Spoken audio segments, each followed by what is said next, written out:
Hello friends, आज मैं आपके साथ डेवलपमेंट इकोनॉमिक्स का एक और टॉपिक लेके आया हूँ और टॉपिक का नाम है new classical theory of growth या फिर new classical theory of development. इसको new classical model of growth भी कहा जाता है। शुरू करने से पहले बता दूं कि बाकी मॉडल्स की जो लिंक्स हैं वो आपको डिस्क्रिप्शन में मिल जाएंगे, इस वीडियो के डिस्क्रिप्शन में मिल जाएंगे।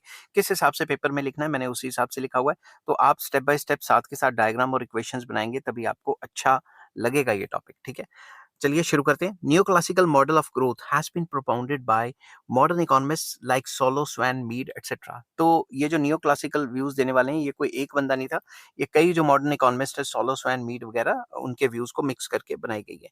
It is called neoclassical model of growth because it is based on the assumption of neoclassical economics that substitution between the factors of production, that is labor for capital, is possible. इसको जो है new classical model of growth इसलिए कहा जाता है क्योंकि ये जो थ्योरी है, ये एज्यूम करके चलती है कि भाई जो लेबर और कैपिटल है इसका आपस में सब्स्टिट्यूशन पॉसिबल है, जो कि हेरल्ड डॉमर मॉडल कहता था नहीं है। समझ की बात। The other in other words, change can be affected in labour capital या कैपिटल लेबर रेशो। तो जो कैपिटल लेबर रेशो है, जो उनकी परसेंटेजेस हैं, उसमें चेंजेस आ सकते हैं on the basis of the assumption of substitutability of capital and labour of new classical theory of growth. It can be concluded that economy can maintain steady state growth. तो ये theory कहती है कि labour capital के जो substitution है उनकी वजह से जो इकोनॉमी है वो अपने स्टेडी स्टेट ग्रोथ को चला सकती है और मेंटेन भी कर सकती है। ठीक है, तो अब थोड़ा सा इंट्रोडक्शन लिखने के बाद हम assumptions पढ़ेंगे। The main assumptions of the new classical model of growth are as under. Number one, capital and labour are two factors of production. दो ही फैक्टर्स ऑफ प्रोडक्शन है, कैपिटल और लेबर। सब्स्टिट्यूशन हो सकती है, substitution of capital for labour is possible.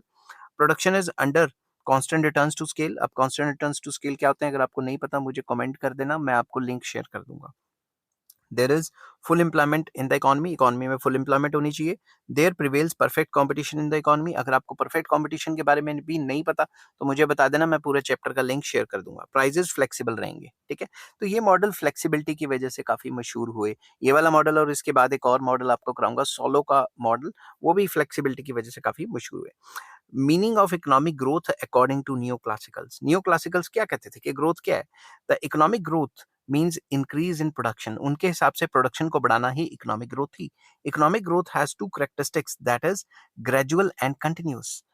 Just as a forest expands and develops gradually and not suddenly, likewise the process of economic growth proceeds slowly and continuously towards development.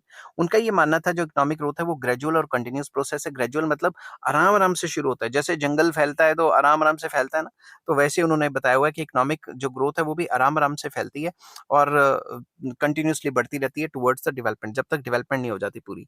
The other characteristic of economic growth is that it is a harmonious and cumulative process. ये एक harmonious और cumulative process है।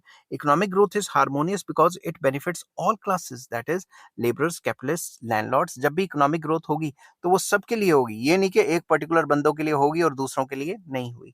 Economic growth benefits labourers because economy remains in full employment and real wages increases. Labourers को इसलिए फायदा होता है कि रियल वेजेस बढ़ती हैं और जो इकोनॉमी है वो फुल एम्प्लॉयमेंट पे रहती है। It benefits capitalists and landlords because they earn more income in the form of interest and rent. तो लैंडलॉर्ड्स को ज्यादा इंटरेस्ट मिलता है और जो कैपिटलिस्ट है उनको ज्यादा प्रॉफिट मिलता है, तो सारे के सारे खुश होते हैं इस सिचुएशन में। Since economic growth is beneficial to all classes, as such there is a harmony among them. तो इकोनॉमिक ग्रोथ सबके लिए बेनिफिशियल रहती है, इसलिए इन सारे के सारी क्लासेस में हार्मनी, भाईचारा बना रहता है, कोई लड़ाई झगड़ा नहीं होता। Economic growth is cumulative. Economic growth cumulative है।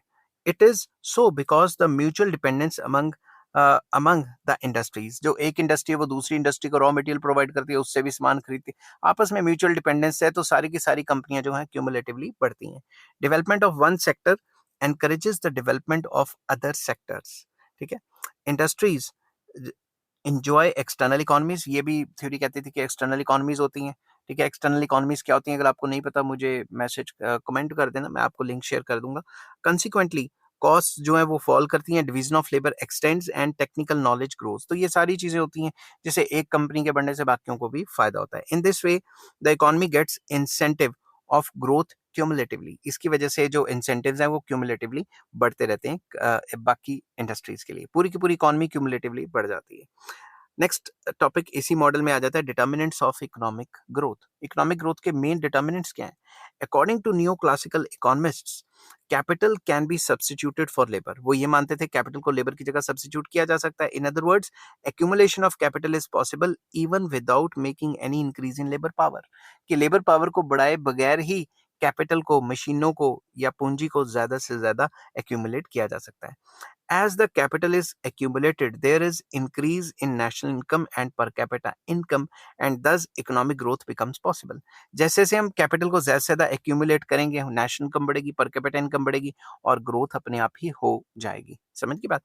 Hence, according to this theory, main determinant of growth is capital accumulation. ये थ्योरी कहती है कि मेन जो है पूरा का पूरा जो वजह है इकोनॉमिक ग्रोथ की वो है capital accumulation. Capital accumulation means या नेसेसिटेट्स सेविंग्स। कैपिटल एक्यूमुलेशन कहां से होगी? अगर कोई बंदा सेव करेगा। Rate of saving depends upon two factors, that is rate of investment and level of income. तो रेट ऑफ इन्वेस्टमेंट, जो रेट ऑफ सेविंग्स है कि कितने परसेंट आप सेव करोगे, वो किस पे डिपेंड करता है कि आपकी इनकम क्या होगी और आप किस हिसाब से आप इन्वेस्टमेंट कर रहे हैं। Of these two factors, rate of interest is more important for accumulation of capital. अगर आपने कैपिटल एक्यूमुलेशन करनी है तो रेट ऑफ इंटरेस्ट ज्यादा इंपॉर्टेंट फैक्टर है। कैसे? Rate of interest is a factor that induces savings. ठीक है, since the person who affect savings has to make some sacrifice and bear inconvenience, he will not feel induced to make this sacrifice unless he is rewarded for it in the form of interest payments. Simple words में लोग saving तभी ज्यादा करेंगे जब rate of interest high होगा। According to neo-classical economists, there is a functional relationship among the rate of interest, level of income and supply of savings. तो इन तीनों में आपस में रिलेशन है भाई, इनकम होगी तभी सेव करोगे और रेट ऑफ इंटरेस्ट ज्यादा होगा तो भी सेव करोगे। समझ की बात? When rate of interest and level of income are high, rate of saving is also high. On the contrary, और दूसरी तरफ देखा जाए, when the rate of interest is low, the level of investment is मतलब ये क्या मैंने line लिखी है, दोबारा पढ़ता हूँ। On the contrary, when the rate of interest is low, अगर रेट ऑफ इंटरेस्ट लो है, the level of investment high रहेगा। क्योंकि अब आप खुद सोचो, जब रेट ऑफ इंटरेस्ट कम होगा, रेट ऑफ इंटरेस्ट कम होगा तो लोग लोन्स ज्यादा लेंगे। अगर लोन्स ज्यादा लेंगे तो लोन्स लेके इन्वेस्टमेंट ही करेंगे ना, तो रेट ऑफ इंटरेस्ट लो होगा तो इन्वेस्टमेंट ज्यादा होगी। ये लाइन लिखी हुई है। नेक्स्ट आ जाता है process of capital accumulation. Capital accumulation का क्या प्रोसेस रहेगा उसको डिटेल में करते हैं। According to new classical theory of growth, because of the substitution of capital for labour, despite the supply of labour being constant, stock of capital can grow. तो अगर हम कैपिटल को सब्स्टिट्यूट करते हैं लेबर के लिए, तो अगर लेबर सप्लाई को कांस्टेंट रखेंगे फिर भी जो कैपिटल का जो स्टॉक है वो हमारे पास बढ़ता रहेगा। It results in capital deepening. इसकी वजह से कैपिटल डीपनिंग होगी। कैपिटल डीपनिंग मतलब पर लेबर को पहले से ज्यादा मशीनें मिलेंगी काम करने के लिए। In other words, stock of capital increases per labour. एक लेबर के पास ज्यादा मशीनें होंगी काम करने के लिए। On the contrary, in case of capital widening, the stock of capital increases in the same ratio as the supply of labour does. तो कैपिटल वाइडनिंग का मतलब होता है कि जैसे जैसे लेबर सप्लाई बढ़ेगी वैसे वैसे और मशीनें आती रहेंगी। ठीक है, तो उसमें प्रोपोर्शनेट टाइप रिलेशन होगा। According to new classical economist ने क्या कहा है? When there is a technical progress in the economy, opportunities of investment increases. जब भी टेक्निकल प्रोग्रेस होती है इकोनॉमी में, इन्वेस्टमेंट की अपॉर्चुनिटीज बढ़ती हैं। As a result, demand for capital goods increase. तो जब इन्वेस्टमेंट होगी तो मशीनें ही खरीदेंगे ना। The rate of interest begins to rise. तो जब हर कोई लोन लेने के लिए भागेगा, तो क्योंकि कैपिटल गुड्स की डिमांड ज्यादा है तो रेट ऑफ इंटरेस्ट बढ़ना शुरू हो जाएगा। As a result, saving increases and the process of capital formation in the country gets encourage. तो लोग क्या करेंगे? ज्यादा से ज्यादा सेविंग करनी शुरू कर देंगे। सेविंग करने से भी तो वो पैसा भी तो बैंकों के पास जाएगा, तो बैंक आगे लोन ही देंगे ना, तो उससे और ज्यादा कैपिटल फॉर्मेशन होनी शुरू हो जाएगी। But as investment increases, there is corresponding increase in the relative prices of capital goods, because the supply of factors engaged in the production of these goods remains limited. मगर जैसे ज्यादा से ज्यादा loans बढ़ेंगे, लोन्स बढ़ के investment बढ़ेगी, demand for capital goods बढ़ेंगे, तो कैपिटल गुड्स के प्राइसेस बढ़ जाएंगे, जिसकी वजह से प्रॉब्लम आ जाएगी। Under the circumstances, investment is confined to high income yielding projects only. तो जब कैपिटल गुड्स महंगे होने शुरू हो जाएंगे, मशीनें महंगी होनी शुरू हो जाएंगी, तो जो इन्वेस्टर्स हैं वो कहेंगे यार अब सिर्फ वही प्रोजेक्ट करते हैं जिसमें प्रॉफिट ज्यादा है। ठीक है, in this way rates of interest serve as a price controller of capital goods. तो इस तरीके से जो रेट ऑफ इंटरेस्ट है वो जो कैपिटल गुड्स के प्राइसेस को कंट्रोल करता है। But this situation does not stay for long, हमेशा ये नहीं चलती रहेगी. as soon as these projects are completed, prices of capital goods and rate of interest begins to fall and ultimately fall so low that there is no will to save in the society. तो जैसे ही ये projects complete हो जाएंगे और मशीनों की demand फिर से गिर जाएगी, तो लोग मशीनों की डिमांड ही नहीं करेंगे, तो लोन ही नहीं लेंगे, तो लोन नहीं लेंगे तो जो रेट ऑफ इंटरेस्ट है वो गिर जाएगा, और रेट ऑफ इंटरेस्ट इतना गिर जाएगा कि लोग सेव ही करना छोड़ देंगे. समझ की बात. Consequently the process of capital accumulation comes to a stop and the economy reaches a stationary state.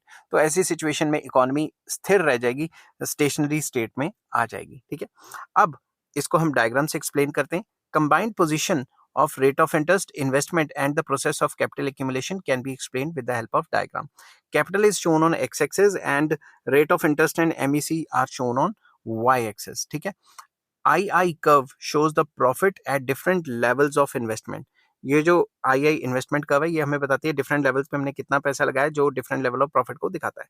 Downward sloping II curve indicates that as more units of capital are invested their MEC goes on falling. तो जैसे ज्यादा से ज्यादा investment करोगे, expected profitability मतलब MEC गिरेगी. समझ की बात.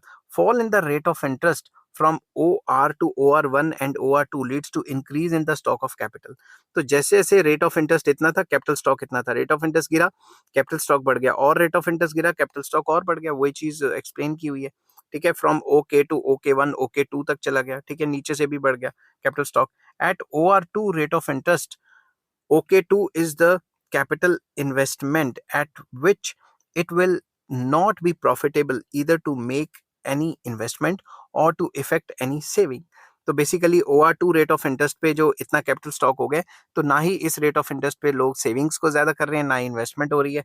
तो पॉइंट S जो बना है इस रेट ऑफ इंटरेस्ट के सामने, इस कैपिटल के सामने, ये जो पॉइंट S है ये हमें स्टेशनरी स्टेट दिखाता है कि इस सिचुएशन में आके इकोनॉमी थोड़ा स्टेशनरी स्टेट में आ जाएगी. ठीक है, अब इस स्टेशनरी स्टेट आपको पता है कि ये स्टेशनरी स्टेट हमेशा के लिए तो नहीं रहेगा. According to new classical economy, stationary state is not a permanent state.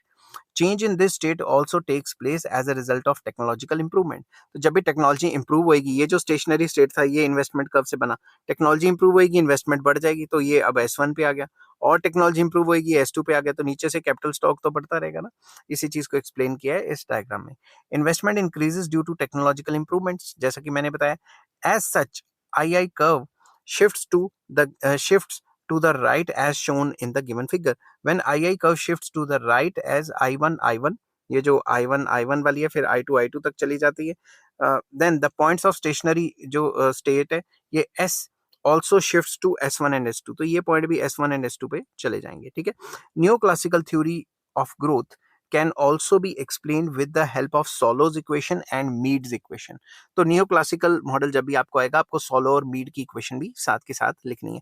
ये थोड़ी टेक्निकल है, आप साथ के साथ लिखोगे तो आपको अच्छा लगेगा, मैं एक्सप्लेन करूंगा, बट आपको इतनी ज्यादा एक्सप्लेनेशन शायद ना पता लगे, क्योंकि इन्होंने अपनी जो किताबें लिखी हैं उनके अंदर 300-400 पेज में ये एक्सप्लेन किया, और यहाँ पे हमें 4-5 पेज में 18 नंबर या 20 नंबर या 15 नंबर के हिसाब से हमें ये देना है. ठीक है ना. तो Solo's equation. According to Solo, net investment refers to the rate of increase in capital stock and is denoted by K dash. तो उन्होंने ये कहा कि जो नेट इन्वेस्टमेंट है उसको मैं K dash से डिनोट करूंगा, और नेट इन्वेस्टमेंट हमें बताता है कि कैपिटल स्टॉक में कितना इंक्रीज आया. The proportion of real income saved is small s, ये स्मॉल s कि आप अपनी तनख्वाह का कितना जो है पैसा सेव करते हो, and is regarded as constant, इसको कांस्टेंट मानना है. The rate of saving therefore would be small s and y. तो रेट ऑफ सेविंग कितनी होगी, small s and capital Y. The basic identity between saving and investment can be expressed as this. तो इन्होंने बताया जो net investment है K dash is equals to small s y. ठीक है, production is the function of two factors that is labour and capital. जैसा कि assumption है कि जो सॉरी बोल के गला बैठ गया, जो प्रोडक्शन है, आउटपुट है, वो लेबर कैपिटल पे डिपेंड करती है. ये इक्वेशन 2 हो गई है. ठीक है, solo assumes that the composite product with multiple use is produced in the economy. वो कह रहे हैं कि कंपोजिट प्रोडक्ट है और मल्टीपल जो है यूज है, और पूरी इकोनॉमी में कंपोजिट प्रोडक्ट ही बन रही है. ओवरऑल कंपोजिट प्रोडक्ट मतलब सारी चीजों को एज अ नेशनल प्रोडक्ट के तरीके से लेके चल रहे हैं. A part of it is saved and invested, substituting the value of y in equation 1. अब ये जो इक्वेशन 1 में यहाँ पे जो y था, इसकी जगह पे इन्होंने ये जो पूरा का पूरा फंक्शन ऑफ लेबर कैपिटल है ये डाल दिया, तो इसमें function of labour and capital आ गया, इसको इक्वेशन 2 दे दी। समझ के बाद तो आप साथ के साथ लिखोगे तो आपको अच्छे से समझ आएगा, ऐसे आप करोगे तो शायद आपको भूल जाए, ठीक है। अब equation 3 represents the supply side of the system, कि ये जो नेट इन्वेस्टमेंट है ये इस पे जो आपकी तनख्वाह का कितना हिस्सा सेव होता है plus function of labour capital पे डिपेंड करता है। Demand side is represented by, demand side किस पे डिपेंड रहेगी, L T is equals to L zero into e raised to power nt। अब ये क्या होता है ये बताता हूँ। In the above equation lt represents the number of workers employed in time period t। तो नंबर ऑफ वर्कर्स जो t टाइम पीरियड पे एम्प्लॉय हैं उनको lt कहा गया है। l0 employs the level of employment और number of workers employed in the initial period of time. शुरुआत में जो वर्कर्स लगे हुए थे उनको l0 से डिनोट किया गया है। n ये जो n है पावर में, e की पावर में, n represents the growth of labour at a constant exogenous rate, कि जो लेबर है वो कितनी तेजी से बढ़ रहा है, एक्सोजीनस रेट कितनी तेजी से लेबर की जो सप्लाई है वो बढ़ रही है। The right hand side of the equation 4, ये जो पूरी की पूरी राइट हैंड साइड है, implies that labour force expands at exponential rate n from the initial period to the period t. मतलब जो इनिशियल पीरियड था उससे टी पीरियड तक एक्सपोनेंशियल तरीके से जो है पॉपुलेशन या लेबर फोर्स की जो ग्रोथ रेट है वो बढ़ी है। तो ये थ्योरी पॉपुलेशन के बारे में भी थोड़ा बहुत बताती है। Bye substituting the value of L T in equation 3, अब हम क्या करेंगे, ये जो एल टी की वैल्यू इसके साथ ये डाल देंगे, एल की जगह पे ये सारी की सारी इक्वेशन में डाल देंगे। तो नई इक्वेशन क्या बनी, ये वाली चीज, एल एल की जगह हमने ये सब्स्टिट्यूट कर दिया और इसको इक्वेशन 5 दे दी। Solow regard equation 5 as the basic equation as it helps in determining the volume of capital stock needed to provide employment to available labor। तो ये बताता है कि कितना जो है स्टॉक, कैपिटल स्टॉक चाहिए अगर जो फुल एम्प्लॉयमेंट प्रोवाइड करनी है जो एग्जिस्टिंग लेबर है उनको। तो ये वाली इनकी मेन इक्वेशन है सोलो की। सोलो मॉडल जब मैं अलग से कराऊंगा उसमें भी ये डिटेल में बताऊंगा। अब it can B explain with the help of diagram. मैंने यहाँ पे कैपिटल लेबर रेशियो ले लिया, स्मॉल आर से डिनोट किया है।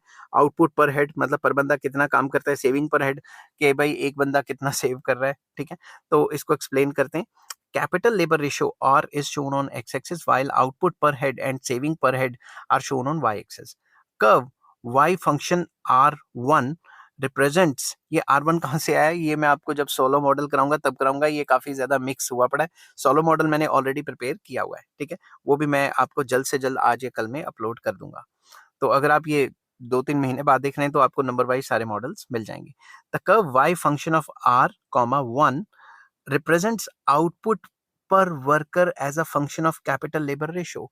ये वाली जो कर्व है ये हमें बता रही है आउटपुट जो है पर लेबर और कैपिटल लेबर रेशियो में क्या रिलेशन है, मतलब एक बंदा कितना काम कर रहा है सिंपल वर्ड्स में, ठीक है। The convexity of this curve represents the diminishing marginal productivity of the capital। तो ये वाला मतलब डिमिनिशिंग रेट हो गया ना, तो ये डिमिनिशिंग रेट से बढ़ रहा है तो मतलब जैसे ज्यादा से ज्यादा कैपिटल लगा रहे हो जो प्रोडक्टिविटी है वो डिमिनिशिंग रेट से हो रही है। द कर्व SFR1, ये वाली जो कर्व है, ये वाली कर्व ये सेविंग पर हेड बताती है। It shows the saving function depending upon constant saving propensity. Small S क्या था, प्रोपेंसिटी, मतलब आप अपनी तनख्वाह का कितना हिस्सा सेव करते हो। तो ये कांस्टेंट बता रहा है कि इनके बीच में कांस्टेंट रिलेशन है। It shows the growth rate of capital, ये बेसिकली बताती है कि कैपिटल कितने रेट से ग्रो कर रही है, ये भी डिमिनिशिंग रेट पे ही चल रही है, ठीक है। Passing through the point of origin O, जो पॉइंट ऑफ ओरिजिन से ये कर्व पास हो रही है, ठीक है, is NR curve which shows growth rate of the labour. ये जो एनआर कर्व है, ये वाली जो रेड कलर की कर्व है, ये लेबर कितनी तेजी से बढ़ रही है उसके बारे में बता रहा है। The curve NR and SFR1 intersects each other at point E, which is the point of steady state growth। ये दोनों कर्व्स आपस में E पॉइंट पे काट रही हैं, सेविंग वाली, और ये जो लेबर की जो एक्सपोनेंशियल राइज है ये वाली कर्व E पॉइंट पे काटती है, और ये जो E पॉइंट है वो इक्विलिब्रियम वाला पॉइंट या स्टेडी स्टेट ग्रोथ का पॉइंट बताया गया है। इन सच अ सिचुएशन कैपिटल लेबर, जो कैपिटल लेबर रेशियो है, ये लेबर के मैंने स्पेलिंग गलत लिख लिया, रुको दो मिनट, OUR, ठीक है। Capital labour ratio would be constant and the stock of capital will expand at the same rate as the labor force। Simple words में इस सिचुएशन में हम कहेंगे जैसे जैसे कैपिटल लेबर रेशियो बढ़ती जा रही है कांस्टेंट रेट से, वैसे वैसे ही सेविंग का रेट भी बढ़ता जा रहा है। तो इस पॉइंट को जो है स्टेडी ग्रोथ पॉइंट कहा गया है सोलो के मॉडल में, ठीक है। अब जो मीड है उन्होंने इससे थोड़ा सा डिफरेंट बात की है। Meade is of the view that the production does not depend upon labour and capital alone. वो कहते हैं भाई प्रोडक्शन सिर्फ कैपिटल और लेबर पे डिपेंड नहीं करती। Besides labour and capital it depends on the natural factors जो कि एन है एंड टेक्नोलॉजिकल प्रोग्रेस जो कि टी है। वो एन और टी को भी अपनी जो प्रोडक्शन फंक्शन है आउटपुट है उस पर डालते हैं। तो ये कहता है कि जो वाई है मतलब जो भी प्रोडक्शन में इंक्रीज होगा वो capital, labour, natural resources and technology इन सब से असरदार होगा। इसको हमने इक्वेशन 1 दे दी। इफ नेचुरल रिसोर्सेज एन, ये जो नेचुरल रिसोर्सेज है एन और जो टी है टेक्नोलॉजी, इनको कांस्टेंट माने तो क्या क्या होता है वो बताऊंगा आगे। But if natural sources N remains constant then the increase in production depends upon the increase in remaining three factors that is K, L and T. अगर इसको कांस्टेंट मान ले तो जो प्रोडक्शन है वो के, एल और टी पे डिपेंड करती है। Suppose the increase in the stock of capital is represented by delta के जो कैपिटल स्टॉक है वो बढ़ गया उसको डेल्टा के से डिनोट कर दिया। And if V is the marginal productivity of capital then the increase in the net national income due to capital stock would be V, मतलब जो भी उसकी प्रोडक्टिविटी है या मार्जिनल प्रोडक्टिविटी है डेल्टा के। तो ये वी डेल्टा के बन गया कि भाई जो भी उसकी प्रोडक्टिविटी है वी मल्टीप्लाई बाय जो कैपिटल में चेंज आया। Similarly increase in the labour force, जब लेबर फोर्स चेंज होगी तो चेंज इन एल लिख दिया, multiplied by its marginal productivity would raise the level of net investment या net national income by W. W क्या ले लिया हमने, जो मार्जिनल प्रोडक्टिविटी ऑफ लेबर है और चेंज इन लेबर, लेबर के चेंज करने से उसकी मार्जिनल प्रोडक्टिविटी को मल्टीप्लाई कर लिया। तो इसका भी असर देखेंगे कि नेशनल इनकम पे क्या हुआ। Change in Y dash is used to represent the change in या increase in the net national product due to technical progress। तो हमने क्या किया, v कैपिटल में चेंज किया और उसकी प्रोडक्टिविटी, लेबर में चेंज किया डब्ल्यू उसकी प्रोडक्टिविटी, और जो टेक्नोलॉजी में चेंज होने से जो असर पड़ेगा उसको डेल्टा वाई डैश से डिनोट कर दिया। तो ये सारी की सारी जो आउटपुट में इंक्रीज आया वो इन तीन फैक्टर्स की वजह से आया। इन तीनों फैक्टर्स का जो कंट्रीब्यूशन है वो हमने ऐड करके ओवरऑल नेशनल इनकम या नेशनल आउटपुट में चेंज दिखाना है। इसको इक्वेशन 2 बना दी, ठीक है। To find out the growth rate of net national income in terms of growth rate of capital, labour and technology the equation will be, इसको हम थोड़ा सा ग्रोथ रेट की फॉर्म में बना सकते हैं। तो ग्रोथ रेट की फॉर्म में करने के लिए इसको y से डिवाइड कर दिया, ठीक है। जो प्रोडक्टिविटीज हैं उनको y से डिवाइड कर दिया और यहाँ पे जो कैपिटल वाला है उसको k से डिवाइड कर दिया, जो लेबर वाला है उसको l से डिवाइड कर दिया। ये जो प्रोडक्टिविटी है लेबर की, ये तो कैपिटल की प्रोडक्टिविटी है, इसको आउटपुट से डिवाइड कर दिया। ये जो प्रोडक्टिविटी ऑफ लेबर है इसको भी y से डिवाइड कर दिया, और ये जो टेक्नोलॉजी में चेंज आने से जो चेंजेस आए हैं उसको भी y से डिवाइड कर दिया। इसको इक्वेशन 3 दे दी, ठीक है। मीड का तरीका ये, हमने मीड के तरीके को फॉलो करना है। Here, delta y by y is the proportionate growth of output। delta y by y क्या होगा, कितने परसेंट ग्रोथ रेट हुआ आउटपुट का। delta k by k है proportionate growth rate of capital, और delta l by l है proportionate growth rate of labor force, and delta y cap y is the proportionate growth of technological progress during the year। तो ये सारी की सारी जो ऊपर चीजें दी हैं उनको नीचे डिफाइन कर दिया। वी के डिवाइडेड बाय वाई, मतलब ये वाली चीज, ये वाली चीज, ठीक है, और ये वाली चीज, इसको, और डब्ल्यू एल ये वाली चीज divided by Y represents the proportionate marginal product of capital and labour. तो मैंने आपको बताया था ये जो है वी के जो मार्जिनल प्रोडक्टिविटी ऑफ लेबर और मार्जिनल प्रोडक्टिविटी ऑफ के कैपिटल वाला और एल लेबर वाला, इसमें कितने प्रोपोर्शनेट मार्जिनल प्रोडक्ट में क्या परसेंटेज रहा उसको ये दिखाते हैं, ठीक है। तो ये बताता है कि जो मार्जिनल प्रोडक्ट है दोनों के लेबर कैपिटल के, इसमें प्रोपोर्शनेट रिलेशन बन जाता है। If the proportionate growth rate of income, capital and labour and technical progress are represented by this, अगर हम इनको चेंज कर दें थोड़ा बहुत कि जो डेल्टा वाई बाय वाई है उसको स्मॉल वाई कर दें, तो यहाँ पे स्मॉल वाई आ गया इसकी जगह पे, ठीक है ना। और अगर हम डेल्टा के बाय के, मतलब ये वाला जो है इसकी जगह हम इसको डिनोट कर दें स्मॉल के से, तो ये स्मॉल के आ गया। जो डेल्टा एल बाय एल है उसकी जगह स्मॉल एल लगा दिया, स्मॉल आर लगा दिया, delta Y dash divided by Y. And जो मार्जिनल प्रोडक्टिविटी है जो कैपिटल की उसको स्मॉल यू, और जो मार्जिनल प्रोडक्टिविटी ऑफ लेबर है उसको कैपिटल क्यू से डिनोट कर दिया। तो इक्वेशन 3 को हम इस तरीके से भी लिख सकते हैं मीड इक्वेशन की फॉर्म में। The true index of the economic growth of an economy is the growth rate of the real income rather than growth rate of income. तो बेसिकली ये उन्होंने मीड का कहना है ये कि इकोनॉमी की ग्रोथ रेट सही तब मानी जाएगी जब रियल इनकम के रेट से बढ़ेगी, जब ग्रोथ होगी रियल इनकम की rather than rather than growth rate of income. तो हमें growth rate of जो absolute income है उसको नहीं, real income को focus करना चाहिए. In order to find the growth rate of real income, the growth rate of labor is to be subtracted from the growth rate of income. तो basically अगर हमने real income की growth rate को find करना है तो हमें जो एल है उसको ग्रोथ रेट ऑफ लेबर को डिडक्ट करना पड़ेगा, माइनस करना पड़ेगा. तो इस साइड से भी लेबर को माइनस कर दिया, इस इक्वेशन में माइनस लेबर कर दिया, इस पूरी इक्वेशन में भी जो लेबर है उससे माइनस एल लिख दिया. समझ की बात. अब अगर मैं इसको थोड़ा सा करूं, ये भी लेबर है ये भी लेबर है, तो लेबर बार कॉमन आ गया और अंदर क्या आ गया ब्रैकेट में 1 माइनस क्यू. ठीक है, तो ये इक्वेशन 5 दे दी. ठीक है, the above equation shows the growth rate of real income small y जिसको डिनोट किया and the growth rate of per capita real income y minus L. ठीक है, y माइनस एल को ये डिनोट कराता है. इज द वेटेड, ये क्या है, एक वेटेड सम है 3 ग्रोथ रेट्स के. कौन कौन सी ग्रोथ रेट? टेक्नोलॉजी वाली, लेबर वाली और कैपिटल वाली. The growth rate of per capita real income increases due to increase in the amount of capital जिसको कि यू के से डिनोट किया गया, यू स्मॉल और के B small, and technological progress but it decreases due to increase in the weightage of growth rate of labour. तो अगर हम लेबर की ग्रोथ रेट को बढ़ाते हैं इससे तो नेगेटिव रिलेशन हो गया, और जो टेक्नोलॉजी और कैपिटल है इसके साथ पॉजिटिव रिलेशन हो गया. अब इस चीज को हम with the help of diagram भी एक्सप्लेन कर सकते हैं. यहाँ पे टोटल एनुअल आउटपुट लिखी हुई है और यहाँ पे टोटल स्टॉक ऑफ मशीनरी लिखी हुई है. द एक्स एक्सिस और वाई एक्सिस पे क्या है वो मैंने बताया. The effect of technological progress या technical progress on the output is shown with the help of diagram.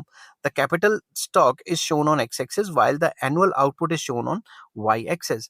OF1 and OF2 are the production curves which show the total output produced with the given stock of capital. ये जो OF1 है और OF2 है ये production curves हैं जो आपको बताती हैं कि एक गिवन कैपिटल स्टॉक में आप कितना माल बना सकते हो. ठीक है, in the first year okay capital stock results in के ए क्वांटिटी ऑफ आउटपुट. हमारे पास ओके कैपिटल स्टॉक था, इसने के ए आउटपुट बनाया. ठीक है, उसके बाद the slope of the curve OF1 shows के लॉ ऑफ डिमिनिशिंग रिटर्न्स है, क्योंकि टोटल प्रोडक्शन जो कर्व्स हैं वो डिमिनिशिंग रेट से बढ़ रही है. ये कैपिटल पे अप्लाई होता है कि जैसे जैसे मशीनें ज्यादा लगाएंगे डिमिनिशिंग रेट से जो काम होगा.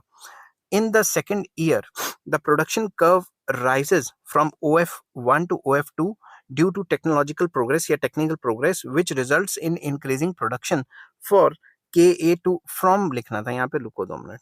ठीक है, from FROM from KA to KB. तो दूसरे साल क्या हुआ, प्रोडक्शन फंक्शन ऊपर शिफ्ट हो गया क्योंकि टेक्नोलॉजी अच्छी होगी. अब KA की जगह KB बनता है, पहले से तो ज्यादा बन रहा है ना माल. ठीक है, which results in the increase in the production from KA to KB. Here the capital stock is kept constant. यहाँ पे क्या हुआ, कैपिटल स्टॉक तो ओके ही है ना. समझ की बात. This increases the production. This increase in production is caused by the technical progress. जैसे कि मैंने पहले बताया था, if the stock is increased to OK1, the production will increase to K1C to K1D. तो इसमें यह बताया गया है कि अगर स्टॉक ऑफ कैपिटल को बढ़ा दिया जाए, K1 कर दिया जाए, तो पहले साल में जो काम हो रहा था वो हो रहा था K1C. अगर टेक्नोलॉजी इंप्रूव हो जाती तो वो कितना हो जाता, K1D. ठीक है, it shows the technical progress and increase in the capital leads to increase in production. ये हमें ये बताता है कि भाई कैपिटल स्टॉक को बढ़ाओ तो भी प्रोडक्शन बढ़ जाती है और टेक्नोलॉजी को इंप्रूव करो तो भी प्रोडक्शन बढ़ जाती है. The growth rate of capital stock is shown on x axis. यहाँ growth rate of capital stock और यहाँ growth rate of national income Y axis पे शो किया गया है. ठीक है, द यू कर्व, ये जो यू कर्व है ये वाली curve shows the proportional marginal product of capital. तो यू कर्व हमें क्या बताता है, proportional marginal product of capital, capital की मार्जिनल प्रोडक्टिविटी बताता है. ए वाई कर्व, ये जो ए वाई है ये वाली चीज, ठीक है, ए वाई कर्व हमें क्या शो करती है, shows the growth rate of national income. National income किस स्पीड से बढ़ रही है वो चीज बताती है. द 45 डिग्री के कर्व, ये वाली जो के कर्व है 45 डिग्री की, ये हमें क्या बताती है, the rate of growth of capital stock, कि कैपिटल स्टॉक किस रेट पे बढ़ रहा है. ऑन ओई ग्रोथ ऑफ कैपिटल स्टॉक, अब हम देखें ओई ग्रोथ कौन सा है, ये वाला, ये वाला. ठीक है, ध्यान से देखना, ये वाला ग्रोथ.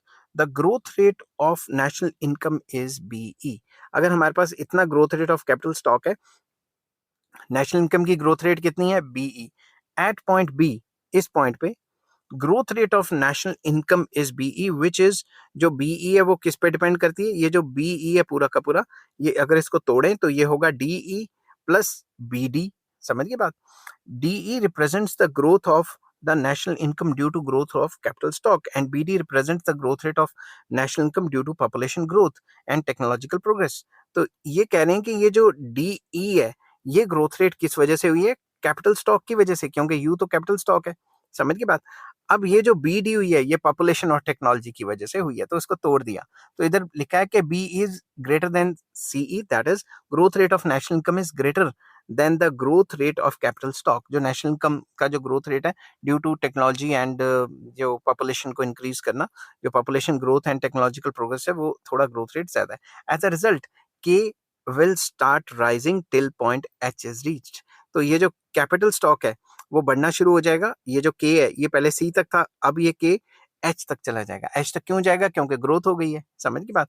ग्रोथ क्यों हुई है? एक तो कैपिटल स्टॉक की वजह से भी है, पॉपुलेशन के बढ़ने से भी, और टेक्नोलॉजी की वजह से। At H Y is equals to K. अगर एच पॉइंट पे देखें तो ये जो वाई कर्व है और के कर्व है, ये दोनों के दोनों बराबर हैं इस पॉइंट पे। ठीक है, this is the point of steady state growth. इस पॉइंट को स्टेडी स्टेट ग्रोथ कहा जाता है। अब शॉर्ट में, in short, main elements of new classical theory of growth are rate of interest. ये पूरा जोर देते हैं rate of interest, saving and capital formation पे, इन्वेस्टमेंट पे काफी जोर देते हैं। The theory states that the process of capital formation is cumulative, जैसा कि पहले बताया था। This theory also studies the effects of changes in population, कि पॉपुलेशन के चेंज होने से क्या हुआ, natural resources and technological progress का क्या फर्क पड़ता है डेवलपमेंट के ऊपर, ये बताती है। According to this theory the process of development is gradual, continuous, harmonious and cumulative. ये भी मैं पहले बता चुका हूँ।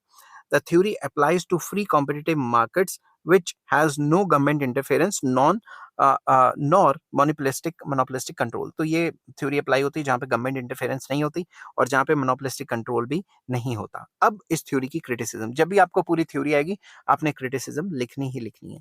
The main points of criticism of new classical model of growth are as under. Number one, unrealistic assumptions। ये जो पूरी की पूरी थ्योरी है, ये अनरियलिस्टिक assumptions पे बेस्ड है, like perfect competition, full employment, free economy. ये सारा अनरियलिस्टिक चीजें।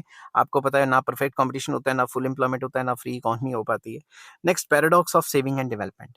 According to this theory there is a close relationship between saving and development. ये थ्योरी कहती है सेविंग करोगे तो भी डेवलपमेंट होगी।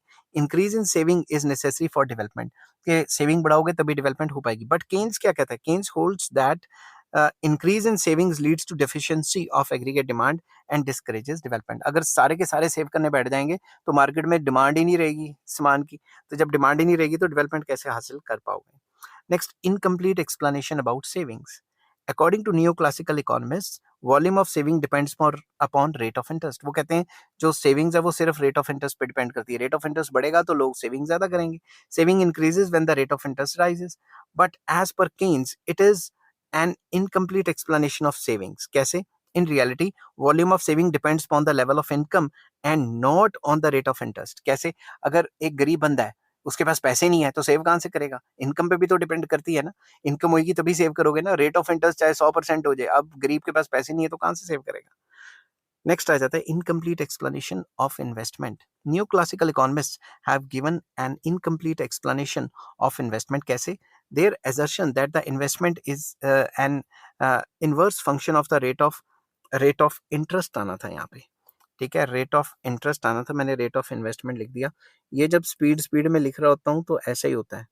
ठीक है, तो रेट ऑफ इंटरेस्ट। ठीक है, तो वो ये मानते थे कि रेट ऑफ इंटरेस्ट और इन्वेस्टमेंट का नेगेटिव रिलेशन है। जब भी रेट ऑफ इंटरेस्ट बढ़ेगा तो इन्वेस्टमेंट क्या होगी? कम। इन्वेस्टमेंट कम होगी एंड वाइस वर्सा। ठीक है, और द और that investment falls with the rise in rate of interest and rises with the, एक ही बात लिखी हुई है कि भाई ऐसा होता है कि इन्वेस्टमेंट और रेट ऑफ इंटरेस्ट में नेगेटिव रिलेशन है। बट केन्स ने यहाँ पे भी पंगा पा दिया। केन्स ने कहा कि however Keynes however is of the view that the volume of investment depends upon MEC। MEC क्या होता है? Expected profitability. वो कहते हैं जब एक्सपेक्टेड प्रॉफिटेबिलिटी होगी, MEC हाई होगी, तभी इन्वेस्टमेंट करोगे ना। अगर रेट ऑफ इंटरेस्ट ज्यादा है फिर भी एक्सपेक्टेड प्रॉफिट ज्यादा है तो आप लोन ले लोगे। ठीक है, with the increased expected rate of profitability the volume of investment increases despite rise in the rate of interest. अगर रेट ऑफ इंटरेस्ट ज्यादा भी है मगर आपकी expected profitability from that project is high, तो आप कह लोगे चलो इन्वेस्टमेंट कर लेते। But with the decline in the expected rate of profitability, the volume of investment decreases despite fall in rate of interest। अगर रेट ऑफ इंटरेस्ट गिर जाता है और आपकी एक्सपेक्टेड प्रॉफिट ही नहीं है उस प्रोजेक्ट से, आपको क्या करना ही नहीं इन्वेस्टमेंट। समझ की बात? नेक्स्ट आ जाता है Criticism of the process of development. Neoclassical theory of growth states that the process of development is gradual. कभी कहते हैं gradual होता है, कभी कहते हैं continuous, harmonious and cumulative. But according to Schumpeter, economic development is a spontaneous and discontinuous process. कभी हो रहा है, कभी नहीं हो रहा. समझ की बात? सरकार पैसे इन्वेस्ट कर रही है, वेलफेयर हो रही है, ओवरऑल इंफ्रास्ट्रक्चर बढ़ रहा है, तो डेवलपमेंट हो रही है, नहीं तो रुक रही है. It is not a gradual, continuous and harmonious process. तो शुम्पेटर ने इसकी बुराई की है कि ऐसा नहीं होता. Next, limited applicability to underdeveloped countries. Neoclassical theory of growth does not apply directly to underdeveloped countries. Assumptions like full employment, perfect competition, etc. are not found in underdeveloped countries. Underdeveloped countries में आपको पता है कहाँ होता है perfect competition, कहाँ होती है full employment.